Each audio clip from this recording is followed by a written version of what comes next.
अस्सलाम वालेकुम, बिस्मिल्लाहिर्रहमानिर्रहीम। आज हम डिस्कस करते हैं विटामिन B6 जिसको आप पैराडॉक्सिन भी कहते हैं। ठीक है, सबसे पहले हम इसके वाइटामिन्स देख लेते हैं। वाइटामिन्स में आपके पास 3 वाइटामिन्स हैं। एक है पायरिडॉक्सिन, एक है पायरिडॉक्सिल और एक है पायरिडॉक्सिल अमीन।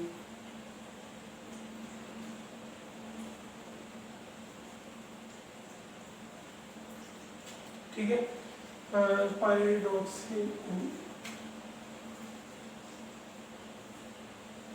ठीक है, अब हम देखते हैं इसकी केमिस्ट्री आपको पता होनी चाहिए। ये पायरिडीन डेरिवेटिव्स होते हैं। पायरिडीन नाम से ही आपको पायरी से याद रखना है, पायरिडीन डेरिवेटिव्स। ठीक है, उसके अलावा आपने याद रखना है कि कौन से ज़्यादा प्लांट्स में होते हैं, कौन से एनिमल्स में होते हैं। तो ये वाले जो है ये प्लांट्स में है। ठीक है, और जो आपके पायरिडॉक्सिल अमीन है ये प्लांट्स में है, और जो पायरिडॉक्सिन है नहीं, ये पायरिडॉक्सिल ये है एनिमल्स में। ठीक है, ये एनिमल फूड से ऑब्टेन होते हैं, वो प्लांट फूड से ऑब्टेन होते हैं। उसके बाद आपने याद रखना है कि जो पायरिडॉक्सिन है, पायरिडॉक्सिन वो कन्वर्ट हो सकता है इन 2 फॉर्म्स के अंदर, पायरिडॉक्सिल और पायरिडॉक्सी अमीन। लेकिन ये जो है इसमें कन्वर्ट नहीं हो सकता। ठीक है, ये आपने डिफरेंस याद रखना है। अब हम देखते हैं इसके सिंथेसिस ऑफ कोएंजाइम। इसका कोएंजाइम कौन सा होता है और आप इसको उसकी एक्सक्रीटरी फॉर्म क्या होती है और आप इसको कैसे सिंथेसाइज करते हैं, ये अब हम देखते हैं। ओके, अब हम देखते हैं सिंथेसिस ऑफ कोएंजाइम। इसके कोएंजाइम को आप PLP कहते हैं। PLP इसका क्या मतलब है? पायरिडॉक्सिल फॉस्फेट। ठीक है, अब ये कैसे सिंथेसाइज होता है आपने याद रखना है कि जो पायरिडॉक्सिन है हमने कहा कि ये कन्वर्ट हो जाती है पायरिडॉक्सिल और पायरिडॉक्सी अमाइन में। ठीक है, ये इन 2 फॉर्म में कन्वर्ट हुई। उसके बाद इन्होंने चेंज होना है अपनी फॉस्फेट फॉर्म में। ठीक है, आप इसको याद रख लें कि इन्होंने फॉस्फेटेड फॉर्म में चेंज होना।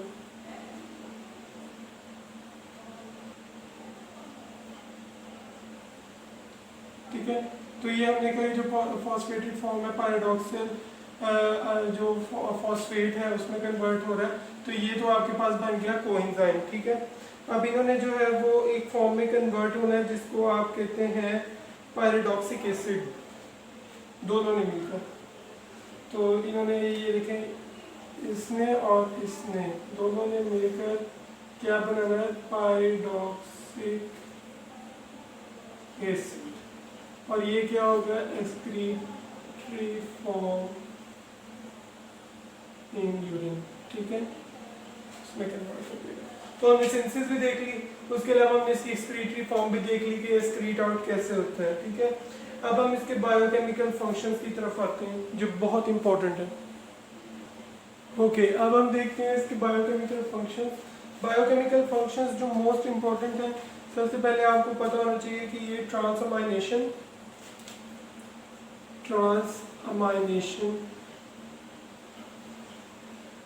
उसके बाद डीअमाइनेशन, ट्रांससल्फ्यूरेशन, उसके अलावा जो चौथे नंबर पर आप याद रखें वो है कंडेंसेशन।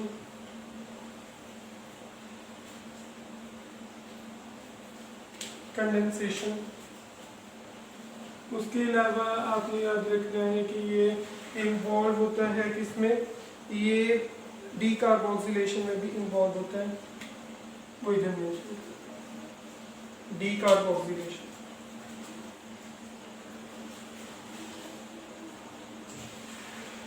अब हर एक फंक्शन को हम अलग-अलग नए फॉर्म्स में डिस्कस करेंगे। सबसे पहले हम ट्रांसअमाइनेशन को डिस्कस करते हैं। ओके, सबसे पहले हम देखते हैं ट्रांसअमाइनेशन को। ट्रांसअमाइनेशन क्या होती है, ठीक है, हम इसको सबसे पहले डिस्कस करते हैं। इसमें आपने याद रखना है कि अमाइनो एसिड के साथ पायरोडॉक्सिल फॉस्फेट पीएलपी लिख लें, पीएलपी ने रिएक्ट करना है, ठीक है। जो अमाइनो एसिड का अमाइनो ग्रुप होगा वो पीएलपी के पास चला जाएगा और एक इंटरमीडिएट प्रोडक्ट बनेगी जिसको आप स्किफ बेस कहते हैं। Schiff base is very important, ठीक है, ये पेपर में पूछ ली जाती है, बहुत इंपॉर्टेंट है, ठीक है। उसके बाद आपने याद रखना है अब स्किफ बेस में वाटर का एडिशन होगा, ठीक है, वाटर ऐड होगा और इसने किस में कन्वर्ट हो जाना है, अल्फा कीटो एसिड के अंदर। जो इस रिएक्शन का मकसद है वो उसमें कन्वर्ट हो जाएगा और साथ जो दूसरे नंबर पर है इसने कन्वर्ट हो जाना है पायरोडॉक्सिल अमीन फॉस्फेट के अंदर।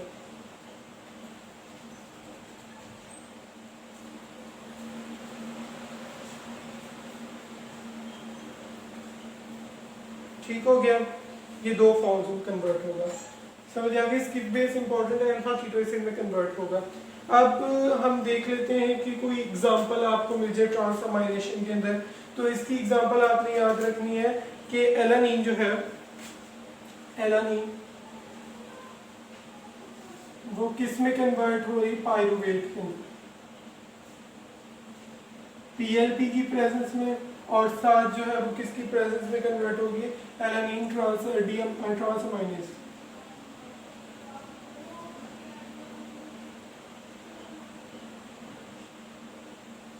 ठीक हो गया, ये एग्जांपल के तौर पे आपने याद रखनी। अब हम देखते हैं डी कार्बोक्सिलेशन को। अब हम देखते हैं डी कार्बोक्सिलेशन। डी कार्बोक्सिलेशन के बारे में आपने याद रखना है कि ये बहुत से डी कार्बोक्सिलेशन रिएक्शंस में इन्वॉल्व होता है। डी कार्बोक्सिलेज एंजाइम्स होते हैं, बॉक्सिलेज एंजाइम्स, जो डिपेंड करते हैं किस पर, पीएलपी पर डिपेंडेंट है।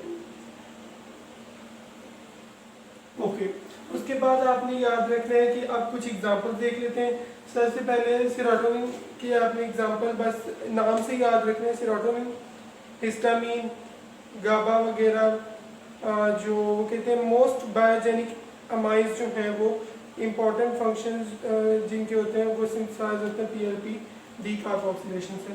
तो हमने कहा बायोजेनिक अमाइंस देख लें। सबसे पहले बायोजेनिक अमाइंस कौन कौन से, ठीक है। सबसे पहला अमाइन आपने याद रखना है वो सेरोटोनिन।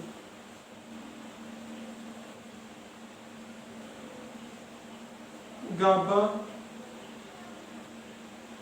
उसके अलावा तीसरे नंबर पर आप याद रख लें हिस्टामीन, ठीक है। हिस्टामीन अब किससे सिंथेसाइज होता है, एक एग्जांपल कोई से आप याद रख लें, एक रिएक्शन याद रख लें। तो आपको मैं ये रिएक्शन याद करवा देता हूँ, हिस्पिडीन किसके अंदर, कार्बोक्सिलेशन, ये डी कार्बोक्सिलेशन है इसलिए कार्बन डाइऑक्साइड निकल जाएगी और पीएलपी की प्रेजेंस में ये हिस्टामीन में कन्वर्ट हो जाएगा। ठीक हो गया, तो ये आपकी डी कार्बोक्सिलेशन का 3 हो गया। उसके बाद आपने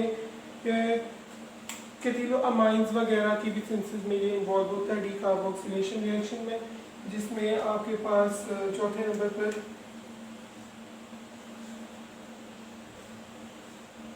अब ये केटिलो अमाइंस कौन से हैं, इसके अंदर 3 आते हैं, डोपामीन आता है, नॉरएपिनेफ्रिन और एपिनेफ्रिन। तो इसको भी आपने याद रखें, इनके नाम आपको चाहिए, एपिनेफ्रिन, नॉरएपिनेफ्रिन और डोपामीन। ठीक है, ये आपने 3 याद रखने, ये भी जो है वो इनकी भी सिंथेसिस के लिए जो ये इंपॉर्टेंट होता है पीएलपी। ओके, अब हम देखते हैं अपने 3rd नंबर वाले।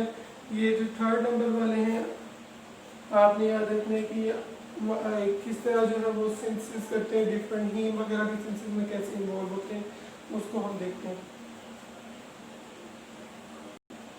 ओके, अब हम देखते हैं हीम सिंथेसिस में इसका क्या रोल है।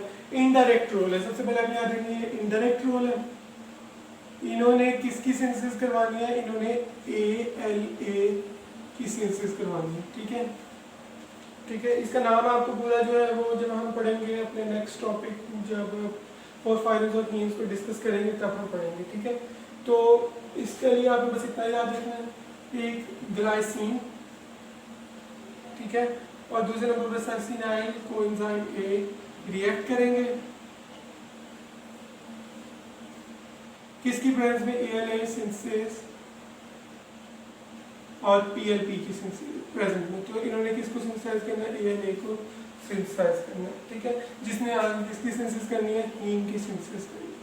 ठीक है, ये आपने याद रखना है। अब हमारा चौथा फंक्शन है नाइसिन कोएंजाइम्स। तो वो कहते हैं कि नाइसिन के जो कोएंजाइम्स है उसके लिए ट्रिप्टोफान से जो है वो PLP की जरूरत पड़ती है। नाइसिन हमने पहले पढ़ लिया, नाइसिन एक कोएंजाइम है। ठीक है, नाइसिन के कोएंजाइम्स, नाइसिन एक विटामिन है, उसके जो कोएंजाइम्स हैं NAD+ और NADP+, उनकी सिंथेसिस, ये जो NAD+ और NADP+ है, इनकी सिंथेसिस के लिए आपको किसकी जरूरत पड़ी थी, ट्रिप्टोफान की। इनडायरेक्टली इस रिएक्शन के लिए जो है नाइसिन और ट्रिप्टोफान के मिलने से जो कोएंजाइम की सिंथेसिस थी उसमें भी आपको PLP की जरूरत पड़ी थी। ठीक है, PLP की जरूरत पड़ी थी, PLP रिक्वायर्ड था। तो बस आप इतना याद रखते हैं कि इसके लिए ज़रूरत है। अगर ये PLP नहीं होगा तो आपके पास जो है वो याद रखिएगा कि वो एक ज़ैंथुलैनिक एसिड की फॉर्म में कन्वर्ट हो जाएगा और ये ज़ैंथुलैनिक एसिड जो है वो यूरिन में एक्सक्रीट आउट हो जाएगा और जो आपका विटामिन B6 है उसकी डेफिशिएंसी की वजह से होगा। ठीक है, ये आपने याद रखना है। ओके, अब हम देखते हैं अपना ट्रांससल्फरेशन। ओके, अब हम देखते हैं कि ट्रांससल्फरेशन में क्या रोल है। जो सल्फर कंटेनिंग कंपाउंड्स होते हैं उसमें इसका ट्रांसफर और सल्फर में बड़ा रोल है PLP का। ठीक है, तो आपके पास एक एग्जांपल है होमोसिस्टीन। ठीक है, इसके अंदर जब सीरीन को ऐड किया गया तो होमोसिस्टीन से सीरीन की तरफ क्या चले गया, सल्फर चला गया। ठीक है, तो इसने उसको किस में कन्वर्ट कर दिया, सिस्टीन के अंदर कन्वर्ट कर दिया। तो ये सिस्टीन की फॉर्मेशन के अंदर बहुत इंपॉर्टेंट रोल है और ये किसके ऊपर डिपेंड कर रहा होता है, PLP के ऊपर डिपेंड कर रहा होता है।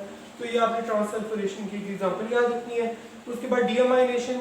डीअमाइनेशन क्या है कि जो अमाइनो ग्रुप है वो रिलीज हो जाएगा। ठीक है, जो अमाइन कंटेनिंग कंपाउंड्स हैं, ठीक है, तो उसके अंदर PLP की प्रेजेंस नहीं होगा। सपोज आपके पास ये डीअमाइनेशन, जो अमाइन कंटेनिंग कंपाउंड्स हैं, ठीक है, अमाइनो ग्रुप, ठीक है, इसमें आपने याद रखना हाइड्रोक्सिल ग्रुप कंटेनिंग। जोन से अमाइनो एसिड के बाद हाइड्रोक्सिल ग्रुप होगी, उनकी डीअमाइनेशन होगी। ये आपको कीवर्ड याद रखना। तो क्या है कि सपोज सीरीन है, सीरीन के अंदर आपने उसकी क्या की, डीहाइड्रेटेज एंजाइम है, उसकी प्रेजेंस में उसकी डिहाइड्रेशन करवाई और PLP की प्रेजेंस में। ठीक है, तो इसमें किसमें कन्वर्ट हो जाना है, पाइरुवेट में और साथ में NH3 में। तो अमोनिया तो लिबरेट हो गया ना भाई। ओके, उसके बाद अब हम देखते हैं कि सीरीन की सिंथेसिस में भी इसका बड़ा रोल होता है। ओके, सीरीन के सिंथेसिस में इसका कैसे रोल है कि जो सीरीन है वो ग्लाइसिन से सिंथेसिस होगी, see glycine in the presence of PLP। और एक एंजाइम होता है जिसको आप हाइड्रोक्सी मिथाइल ट्रांसफरेज कहते हैं, हाइड्रोक्सी मिथाइल ट्रांसफरेज। उसकी प्रेजेंस में ग्लाइसिन ने जो है वो सीरीन में कन्वर्ट हो जाना है। और इनडायरेक्टली हमने इसमें रोल देखा PLP का भी, ये PLP जो है वो ग्लाइसिन को सीरीन में कन्वर्ट करने में रोल प्ले करता है। उसके बाद 8वें नंबर वाला आपने याद रखना है कि absorption of amino acids intestine के अंदर जो उनकी एब्जॉर्प्शन है उसके लिए बहुत इंपॉर्टेंट है। Intestinal absorption of amino acids. और नंबर 9 पर आपने याद रखना है कि एडिक्वेट इनटेक ऑफ, अगर आप इसी एडिक्वेट इनटेक करते हैं तो ये स्टोन्स वगैरह जो आपकी यूरिनरी स्टोन्स वगैरह की फॉर्मेशन को रिड्यूस कर देता है, स्टोन्स कमी कर देता है, मेटल स्टोन्स की प्रिवेंशन करता है। अब हम देखते हैं आगे बायोकेमिकल फंक्शन सारे कंप्लीट हो गए। इसमें हमने पढ़ा डी अमाइनेशन, ट्रांसअमाइनेशन, ट्रांससल्फरेशन, कंडेंसेशन। उसके अलावा हमने वो देखा एलानिन की सिंथेसिस, एएलए की सिंथेसिस कैसे होती है। उसके अलावा सीरीन की हमने सिंथेसिस को देखा। उसके बाद हमने देखा कि स्टोन को कैसे प्रिवेंट कर रहा है और अमाइनो एसिड की एब्जॉर्प्शन कैसे हो रही है, ये सारे हमने देखे। अब हम देखते हैं ओके अब हम देखते हैं इसकी आरडीए।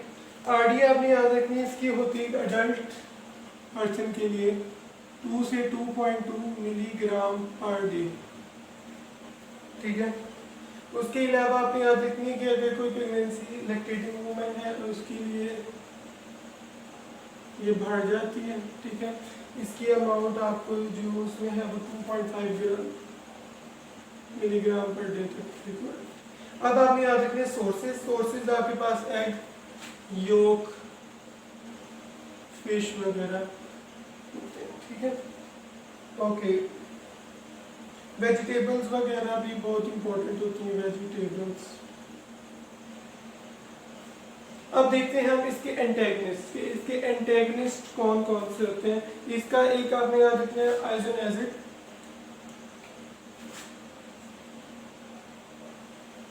जिसका रोल हम थोड़ी देर तक देखेंगे जब ड्रग्स का रोल देखेंगे। डीऑक्सी पायरिडॉक्सी, ठीक है। उसके अलावा आपने याद रखना है मिथॉक्सी पैराडॉक्सिन।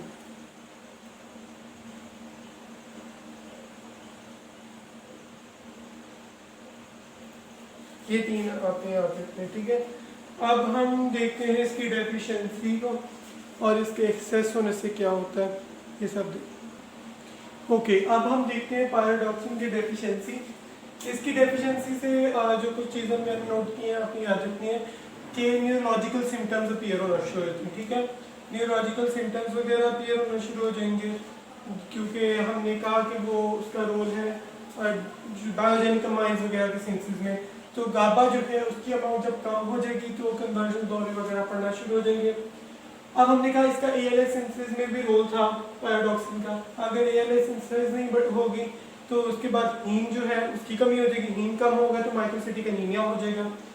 उसके बाद आपने याद रखना है कि जो नाइसिन के कोएंजाइम से ट्रिप्टोफान से उनकी सिंथेसिस हो रही थी तो वो उनकी कमी हो जाएगी तो ज़ैंथोलेनिक एसिड बनना शुरू हो जाएगा जो एक्सक्रीट हो जाएगा यूरिन से। और आप ट्रिप्टोफान लोड टेस्ट करवाते हैं B6 की डेफिशिएंसी को चेक करने के लिए। उसके अलावा ये 3 लोगों में कॉमन है, ऑरल कंट्रासेप्टिव जो ले रहे होते हैं और जो अल्कोहलिक्स होते हैं उनमें भी कॉमन होता है। अब हम टॉक्सिक इफेक्ट्स देखते हैं इसके। टॉक्सिक इफेक्ट्स अगर आप इसको ज़्यादा अमाउंट में ले लेते हैं तो इससे सेंसरी न्यूरोपैथी हो सकती है, ठीक है। और ये किन पीपल में कॉमन होता है, उन वुमेन में जो प्री मेंस्ट्रुअल सिंड्रोम में होती हैं उनमें, उनके अंदर ही कॉमन होता है, ठीक है।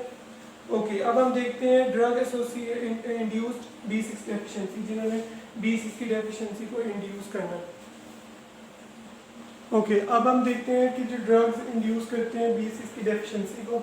आइसोनेजिड हमने कहा था एंटेगनिस्ट भी है, इसने ट्यूबुलर क्लोसिस को जो है वो कम करना है और इसने PLP के साथ मिलकर इसने PLP डिपेंडेंट एंजाइम्स की अमाउंट को कम कर देना था। इसने PLP की जो इसने कमी कर देनी है, ठीक है।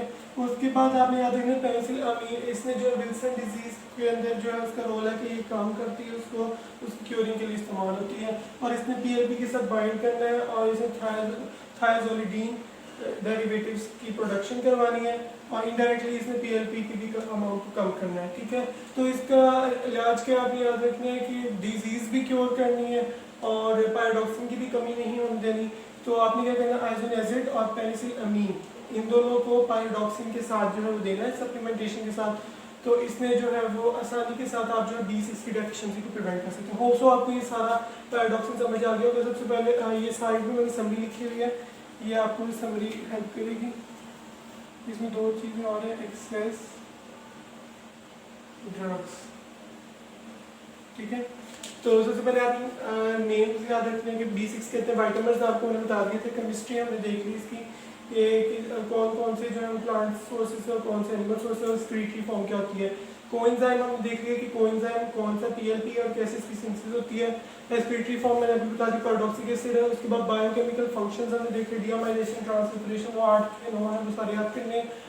आरडीए आपने याद रखनी है इसकी, दोनों एडल्ट के लिए और लैक्टेटिंग वुमेन के लिए। सोर्सेज आपने याद रखने हैं, एंटेगनिस्ट 3 है, एक आइसोनियाजिड है, उसके बाद मेथॉक्सी पैराडॉक्सिन है, उसके अलावा तीसरे वाला डीऑक्सी पैराडॉक्सिन है। उसके बाद आपने याद रखना है कि डेफिशिएंसी से इसकी कौन कौन सी डिजीज होती हैं, वो एक मैंने आपको ऊपर लिख पाया था, वो याद करना है। एक्सेस में हमें न्यूरोपैथी हो जाती है, इसमें ये प्री मेंस्ट्रुअल सिंड्रोम वगैरह वाली औरतों में होते हैं। उसके अलावा आपने याद रखना है कि ड्रग्स कौन से, आइसोनियाजिड और पेनिसिलिन, और इसकी क्योरिंग कैसे हो सकती है, आप डीसीसी डेफिशिएंसी को कैसे प्रिवेंट कर सकते हैं। होप सो आपको ये सारा पैराडॉक्सिन समझ आ गया होगा। अगर आपको कोई भी क्वेरी है तो आप मेरे से पूछ सकते हैं कमेंट सेक्शन में। Thank you.